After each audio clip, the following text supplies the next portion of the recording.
ये कहानी शुरू होती है मंगोलिया के डेजर्ट से। ये ईस्ट एशिया का सबसे बड़ा रेगिस्तान है। यहाँ पर एक कंपनी आई होती है जो यहाँ पर तेल निकालना चाहती थी, लेकिन उनकी इंफॉर्मेशन गलत होती है। यहाँ पर कोई तेल नहीं होता और अब ये सब के सब वापस जा रहे हैं। इन सब को वापस ले जाने के लिए यहाँ पर एक प्लेन भेजा गया है जिसके पायलट का नाम फ्रैंक होता है। उसके साथ उसका को पायलट भी होता है। ये दोनों के दोनों यहाँ पर जितना भी सामान है और जितने भी एम्प्लॉयज हैं, इन सब को लेकर यहाँ से बीजिंग जाएंगे।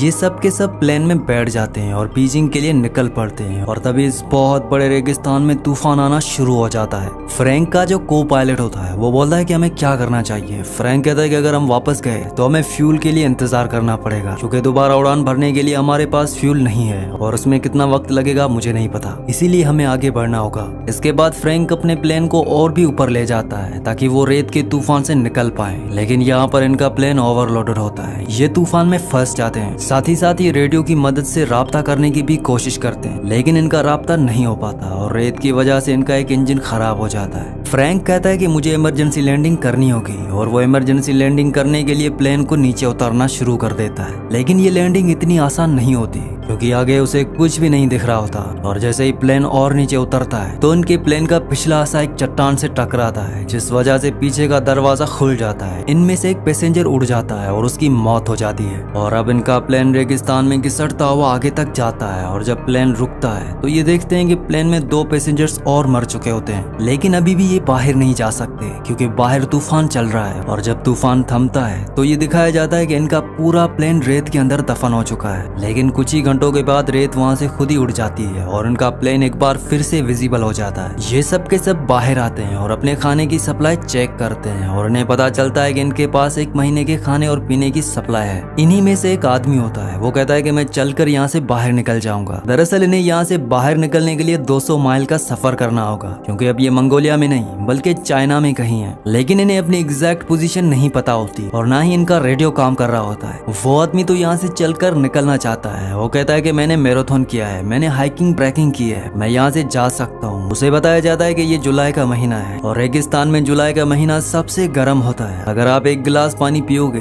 तो कुछ ही मिनटों में तुम्हारे जिस्म में पसीना बनकर 10 गिलास पानी निकल जाएगा। वो कहता है कि मैं सिर्फ रात को सफर करूंगा। उसे बताया जाता है कि लेकिन तुम्हें रास्ता पता नहीं चलेगा, क्योंकि यहाँ पर जो पहाड़ियाँ हैं वो मैग्नेटिक है और तुम्हारा कंपास कभी भी काम नहीं करेगा, इसीलिए तुम गोल गोल घूमकर बार बार एक ही जगह पर आ जाओगे। इसके बाद उसको समझ आ जाता है कि वो यहाँ से इस वक्त अकेला नहीं निकल सकता। अब उसी रात को जब ये सब के सब प्लेन के अंदर सो रहे होते हैं तो बाहर तूफान चल रहा होता है और तभी इनमें से एक आदमी जिसका नाम डेविस होता है वो बाहर टॉयलेट करने के लिए जाता है और जब वो वापस आ रहा होता है तो उसका पैर पत्थर से टकराता है, जिसकी वजह से वो रेत से लुढ़कता हुआ नीचे की ओर चला जाता है। तूफान में उसे चारों तरफ कुछ भी नजर नहीं आता और ये रास्ता भटक जाता है। हालांकि वो मदद के लिए चिल्लाता भी है, लेकिन कोई भी उसकी आवाज नहीं सुन पाता। सुबह जब सब उठते हैं तो वो देखते हैं कि उनका एक साथी डेविस गायब है। वो उसे चारों तरफ ढूंढने की कोशिश करते हैं, लेकिन उसका कुछ भी पता नहीं चलता क्योंकि वो रेत में दफन हो चुका होता है। पर इस बात से सब के सब परेशान होते हैं। इसीलिए इनमें जो लेडी होती है वो पायलट फ्रैंक के पास जाती है। वो फ्रैंक से पूछती है कि कोई हमें यहाँ पर बचाने के लिए आएगा, इसके कितने % चांसेस हैं। फ्रैंक कहता है कि सिर्फ 5%, लेकिन हम यहाँ से निकल नहीं सकते क्योंकि हम रेगिस्तान के बीचों बीच में हैं। हमारे पास खाना और पानी बहुत कम है और इतने कम खाने और पानी के साथ अगर हमने चलना शुरू किया तो ये सब का सब 2 दिनों में ही खत्म हो जाएगा और हम में से कोई भी नहीं बच पाएगा। हालांकि इस बात के चांसेस बहुत कम है कि कोई हमें यहाँ पर ढूंढने के लिए आएगा, लेकिन मैं ऑप्टिमिस्ट हूँ, इसीलिए मैं यहाँ पर इंतजार करना प्रेफर करूंगा। वहीं बाहर जो लोग होते हैं धीरे धीरे उनकी उम्मीदें भी टूटना शुरू हो जाती हैं कि कोई उन्हें यहाँ पर लेने के लिए नहीं आएगा। इसीलिए इनमें से 2 लोग यहाँ से जाने का फैसला करते हैं और साथ ही अपने साथ कुछ पानी भी ले जा रहे होते हैं। तभी फ्रैंक कहता है कि यहाँ से पानी कोई नहीं ले जाएगा और पानी की वजह से इनके बीच में हाथापाई हो जाती है, जिस वजह से पानी गिर जाता है। यहाँ पर एक आदमी होता है जिसका नाम एलिट होता है। वो उनके पास आता है। वो कहता है कि मेरे पास एक आइडिया है जिससे हम सबकी जान बच सकती है। मैं कई दिनों से इस प्लेन को ऑब्जर्व कर रहा हूँ और हम इस प्लेन को रिबूट करके एक दूसरा प्लेन बना सकते हैं। फ्रैंक उसे पूछता है कि तुम प्लेन के बारे में क्या जानते हो। एलिट कहता है कि मैं प्लेन डिजाइन किया करता था।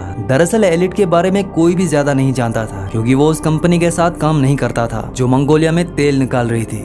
वो एक दिन वहाँ पर आए, उसके बाद से पिछले 2 सालों से उन्हीं के साथ था। यहाँ पर एलिट के बारे में जानने के बाद सब शॉक होते हैं, लेकिन साथ ही साथ अब उनके अंदर एक उम्मीद भी है और वो सब तैयार हो जाते हैं कि वो इस प्लेन को रिबिल्ड करेंगे। लेकिन फ्रैंक उनकी बातों से एग्री नहीं होता। वो कहता है कि ऐसा नहीं हो सकता वो उसके लिए साफ साफ मना कर देता है और अगली सुबह इनमें से एक, जिसका नाम जेम्स होता है, वो यहाँ से निकल जाता है। तब यहाँ पर जो लेडी होती है वो उसे ढूंढने के लिए जा रही होती है। फ्रैंक उसे रोकता है, वो कहता है कि मैं जाऊंगा, और फ्रैंक उसे ढूंढने के लिए निकल पड़ता है। वो उस पहाड़ी तक पहुंच जाता है जहाँ पर इनके प्लेन का एक पिछला हिस्सा टकराया था, और प्लेन से जो आदमी गिर गया था उस आदमी की लाश अभी भी वहाँ पर होती है, पर उसके जिस्म पर उसके कपड़े नहीं होते। वहाँ पर कुछ गोलियों के कवर भी होते हैं। ये देखकर फ्रैंक पूरी तरह से हैरान हो जाता है, और तभी वहाँ पर जेम्स आता है। जेम्स कहता है कि हमसे पहले यहाँ पर कोई आ चुका है, मैं यहाँ पर अपनी घड़ी लेने के लिए आया था जो इस आदमी से पोकर में हार गया था, पर अब इसके हाथ में वो घड़ी नहीं है। इसीलिए ये समझ जाते हैं कि यहाँ पर रेगिस्तान के स्मगलर्स आए थे जो उनके साथी के हाथ से घड़ी ले गए। साथ ही साथ यहाँ पर गोलियों के कवर्स भी होते हैं, क्योंकि उन लुटेरों ने इनके साथी के जिस्म पर अपनी गोलियां चलाकर निशानेबाजी की प्रैक्टिस की होती है। फ्रैंक जेम्स से वापस चलने के लिए कहता है, लेकिन जेम्स मना कर देता है। वो कहता है कि तुम दोबारा प्लान क्यों नहीं बनाना चाहते। फ्रैंक कहता है कि वो इसलिए क्योंकि मैं उन्हें झूठी उम्मीदें नहीं देना चाहता,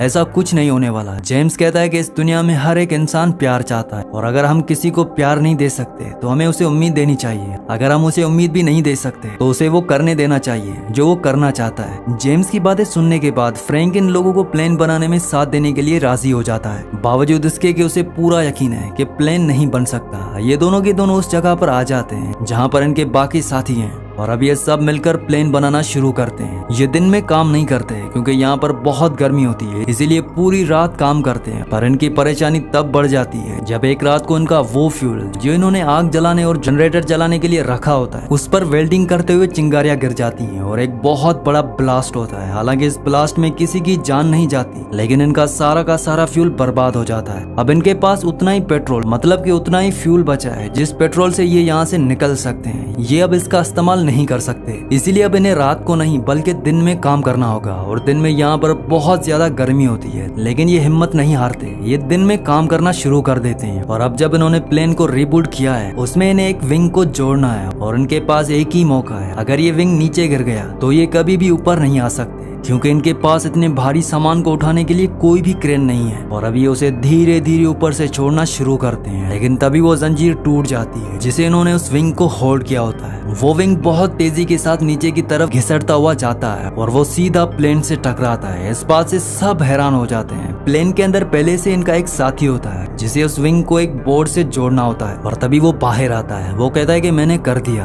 दरअसल जंजीर टूटने के बाद विंग जब फिसलकर प्लेन की तरफ गया था तो एग्जैक्ट उसी पोजीशन पर गया था जहां पर उसे जाना था, और इस विंग को जोड़ने के बाद इनके प्लेन का पूरा ढांचा तैयार हो चुका है। और सबको अब उम्मीद है कि ये यहाँ से फ्लाई करके निकल जाएंगे, इसीलिए ये नाचना और एंजॉय करना शुरू कर देते हैं। साथ ही साथ ये रेत भी हटा रहे होते हैं ताकि एक ट्रैक तैयार कर सकें और यहाँ से उड़ सकें। लेकिन ये सब इतना आसान नहीं है। एक दिन यहाँ पर इलेक्ट्रिक तूफान आ जाता है जिसमें बहुत सारी बिजलियां गिरना शुरू हो जाती हैं, और इनके जो प्लेन का विंग है उसके अंदर पेट्रोल है, इसीलिए वो सब वहाँ से भागकर दूर हो जाते हैं। लेकिन एलिट वहाँ से नहीं जाता क्योंकि वो किसी भी कीमत पर इस प्लेन को नहीं खोना चाहता। और जब उसके ऊपर बिजली गिरने वाली होती है तभी फ्रैंक उसे पकड़कर वहाँ से कूद जाता है, जिस वजह से उसकी जान बच जाती है, क्योंकि अगर एलिट को कुछ हो गया तो इनमें से कोई भी नहीं है जो प्लेन को पूरा कर सके। ये सब इस प्लेन का नाम फीनिक्स रखते हैं। फीनिक्स असल में इजिप्शियन माइथोलॉजी के हिसाब से रेगिस्तान का एक ऐसा परिंदा है जिसे बहुत ही पावरफुल माना जाता है, लेकिन इन्हें अभी भी फीनिक्स पर, मतलब कि अपने प्लेन पर बहुत काम करना है। अब धीरे धीरे इनका पानी भी खत्म हो रहा है। एक रात ये रेत की चट्टान से देखते हैं कि इनसे काफी दूर कुछ लोग हैं जो टेंट लगाकर वहाँ पर सो रहे हैं। असल में ये सब के सब स्मगलर्स होते हैं जो हथियारों के सप्लायर होते हैं, जो रेगिस्तान के रास्तों से हथियारों की सप्लाई एक कंट्री से दूसरी कंट्री में करते हैं। फ्रैंक कहता है कि हमें उनसे पानी की मदद मांगनी चाहिए, हालांकि एलिट मना करता है, लेकिन फ्रैंक और उनके कुछ साथी वहाँ पर उन लोगों से पानी की मदद मांगने के लिए जाते हैं। फ्रैंक और उसका साथी पत्थर के पीछे छुप जाते हैं ताकि अगर कोई भी खतरा हो तो वो पीछे से हमला कर दे।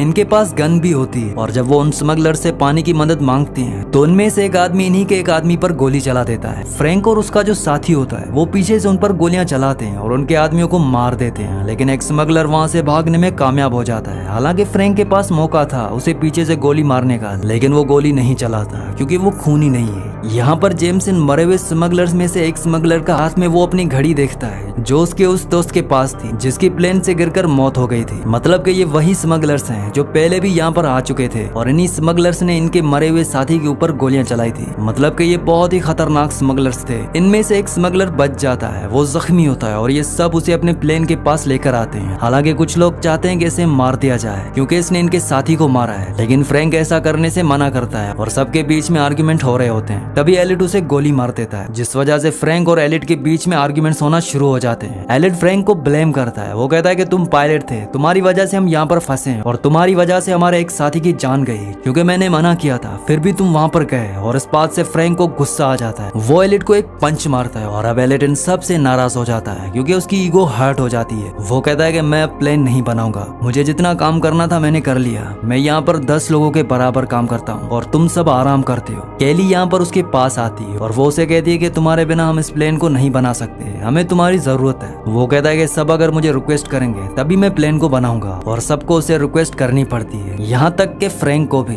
फ्रैंक कहता है कि तुम यहाँ के बॉस हो, प्लीज इस काम को खत्म करो। इसके बाद एलिट मान जाता है। एक बार फिर से ये सब के सब प्लेन के काम को खत्म करने में जुड़ जाते हैं। एक दिन ये दूरबीन से देखते हैं कि जो स्मगलर यहाँ से भाग गया था वो अब अपने साथियों के साथ यहाँ पर पहुंच चुका है, पर वो लोग आगे नहीं बढ़ते क्योंकि वो जानते हैं कि इनके पास हथियार हैं। दरअसल स्मगलर्स के जो हथियार थे अब वो उन्हीं के पास हैं, लेकिन इन स्मगलर्स को ये पता है कि इनके पीने का पानी और खाना बहुत जल्दी खत्म हो जाएगा और जब ये पूरी तरह से कमजोर हो जाएंगे तभी वो उन पर हमला करेंगे। वहीं अब ये और भी ज्यादा जोरों शोरों से अपना काम करना शुरू कर देते हैं और इनका काम खत्म हो जाता है। और तभी फ्रैंक को एक मैगजीन मिलती है, इसमें कई सारे प्लेन्स के मॉडल होते हैं और इन्हीं मॉडल्स को देखकर एलिट ने इस प्लेन का मॉडल बनाया होता है। और यहाँ पर यह सबको पता चलता है कि एलिट जो प्लेन्स बनाता था दरअसल वो बच्चों के प्लेन्स थे, वो छोटे छोटे मॉडल्स बनाया करता था। हालांकि वो उड़ने वाले होते थे, लेकिन आज तक कभी भी उसने एक बड़ा प्लेन नहीं बनाया। इस बात से सबको गुस्सा आ जाता है, खास तौर पर अयान को। वो एलिट के सर पर गन तान देता है। वो कहता है कि इतने हफ्तों से तुम हमें बेवकूफ बना रहे हो, ये प्लेन कभी नहीं उड़ने वाला क्योंकि तुमने आज से पहले कभी भी उड़ने वाला इतना बड़ा प्लेन नहीं बनाया। लेकिन एलियट को पूरा यकीन होता है, वो कहता है कि ये प्लेन उड़ेगा। हालांकि हम छोटे प्लेन्स बनाया करते थे लेकिन वो रिमोट कंट्रोल वाले हुआ करते थे, उनमें बैलेंस की ज्यादा जरूरत होती है। फ्रैंक अयान को रोक देता है और तभी यहाँ पर तूफान आना शुरू हो जाता है और जब हवाएं तेज होती हैं तो जो प्लेन इन्होंने इतने हफ्तों की मेहनत से बनाया होता है वो हवा में अपने आप ही हल्का हल्का उठना शुरू हो जाता है। और ये देखकर सब समझ जाते हैं कि ये प्लेन उड़ेगा। उनके दिल में जो उम्मीद खत्म हो चुकी थी एक बार फिर से वो जाग उठती है, लेकिन ये रेगिस्तान का तूफान होता है जिस वजह से प्लेन पूरी तरह से रेत में ढक जाता है। तूफान खत्म होने के बाद सब के सब हताश हो जाते हैं क्योंकि इन्हें अभी भी यकीन नहीं है कि ये प्लेन इन सबको लेकर यहाँ से उड़ सकता है। लेकिन फ्रैंक कहता है कि हम सब ने इसे मेहनत से बनाया है और इसे हम यहाँ से उड़ा कर ले जाएंगे। ये सब के सब प्लेन को रेत से निकालते हैं और खींचते हुए उस जगह पर ले जाते हैं जहाँ पर रेत नहीं होती। इसके बाद ये प्लेन को स्टार्ट करते हैं। प्लेन स्टार्ट होता है लेकिन जल्दी बंद हो जाता है। ये कई बार ट्राई करते हैं और फाइनली इनका प्लेन स्टार्ट हो जाता है। प्लेन के इंजन की आवाज सुनकर जो स्मगलर्स होते हैं वो उनकी तरफ आने लगते हैं। वो घोड़ों पर अपनी गन्स लेकर इन्हें मारने के लिए इनकी तरफ आ रहे होते हैं। ये सब के सब प्लेन के ऊपर चढ़ जाते हैं और विंग के साथ लटक जाते हैं। दरअसल इनके प्लेन का डिजाइन ऐसा होता है कि उसके अंदर बैठने के लिए किसी के लिए कोई भी जगह नहीं होती। उन्होंने एक बहुत बड़े हवाई जहाज से एक छोटा प्लेन बनाया है और अब इनका प्लेन रनवे पर आगे बढ़ना शुरू हो जाता है। पीछे से स्मगलर्स इन पर लगातार गोलियां चला रहे होते हैं लेकिन इनमें से किसी को भी गोली नहीं लगती और तभी इनका रनवे खत्म हो जाता है। स्मगलर्स को लगता है कि ये सब मारे गए हैं, लेकिन अगले पल ही इनका फिनिक्स उस खाई से उड़ता है और वो आसमान में उड़ना शुरू कर देता है। ये सब के सब इससे बहुत खुश हो जाते हैं क्योंकि इतने हफ्तों से जो उन्होंने मेहनत की थी वो मेहनत इनकी कामयाब हो चुकी है। और इस तरह से ये सब मौत के मुंह से, खतरनाक रेगिस्तान से जहाँ से निकलना नामुमकिन है, वहाँ से निकल जाती है। और लास्ट में हमें इन सब की फोटोज दिखाई जाती है। ये सब के सब अपनी फैमिली के साथ अपने काम में खुश हैं। फ्रैंक और उसका को पायलट अपनी खुद की एयरलाइंस खोल लेते हैं जिसका नाम वो फिनिक्स रखते हैं। और एलिट की फोटो एक मैगजीन में छपती है जिसमें क्वेश्चन मार्क के साथ लिखा होता है नासा की नई उम्मीद, मतलब कि वो अब नासा के लिए काम करता है। इसी के साथ इस मूवी का एंड हो जाता है। अगली कहानी आप किस मूवी पर सुनना चाहते हैं मुझे नीचे कमेंट्स में जरूर बताना। और अगर ये वीडियो आपको पसंद आई हो तो इस वीडियो को लाइक कर देना और मजीद ऐसी वीडियोस देखना चाहती हो तो इस चैनल को सब्सक्राइब लाजमी से कर दें।